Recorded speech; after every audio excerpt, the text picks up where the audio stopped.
जैसा कि आप लोग को बताया गया था कि आज का क्लास जो वो हरित अर्थव्यवस्था के बारे में होगी। चलिए आज हम लोग देखते हैं कि हरित अर्थव्यवस्था क्या है और इसके कारण क्या सब है। ठीक है, आइए समझते हैं। देखिए, हरित अर्थव्यवस्था किसको कहते हैं? अर्थव्यवस्था विकास के बाद वायु, जल और भूमि प्रदूषण जैसी पर्यावरण लागतों ने मानव और सामाजिक कल्याण पर दबाव डाला था। देखिए क्या हुआ, जैसे जैसे डेवलप किया इंडिया या बहुत दुनिया डेवलप किया, वैसे वैसे पेड़ पौधे की क्या हुए, कटाई होने लगी। जैसे पेड़ पौधा कटाई लगा तो होने लगा, क्या हुआ, ग्लोबल वार्मिंग सब बढ़ने लगा।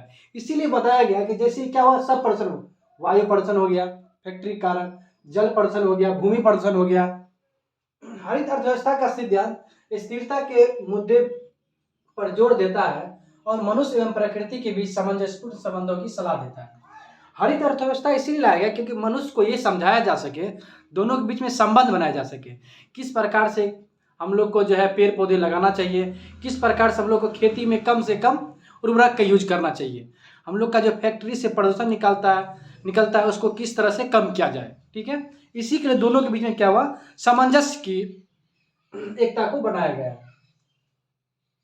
ठीक है, सामंजस्य संबंधों को सलाह देता है। कृषि के क्षेत्र में इसके उदाहरण देखने को मिलता है। जैसे कृषि के क्षेत्र में जैसे हम लोगों ने बात की, जैसे भारत में हरित क्रांति जिसने कृषि के व्यवसायीकरण के कारण भूमि को खराब कर दिया।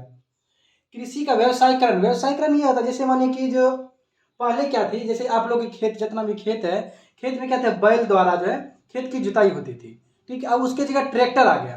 क्या हुआ, आधुनिकीकरण आया। क्या हुआ, आधुनिकीकरण आया। उसी क्या हुआ, जैसे उसी प्रकार से क्या हुआ, हम लोग पहले उतना उर्वरक का यूज नहीं करते थे, अब बहुत खाद उर्वरक का यूज करते हैं।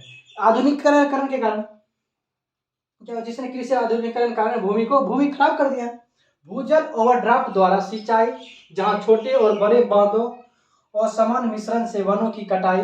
देखिए, जैसे छोटे और बड़े बांधों से जो है पानी की खेत में सिंचाई किया जाना। ठीक है, और समान मिश्रण से वनों की कटाई, क्या क्या कि वनों की कटाई करके वहाँ खेती बनाने लगा या वहाँ पर फैक्ट्री बनाने लगा। पर्यावरण में गिरावट आई है। बोला गया पर्यावरण में गिरावट आई है। जीवाश्म ईंधन से प्रेरित औद्योगिक विकास जो ग्लोबल वार्मिंग का कारण बनता है।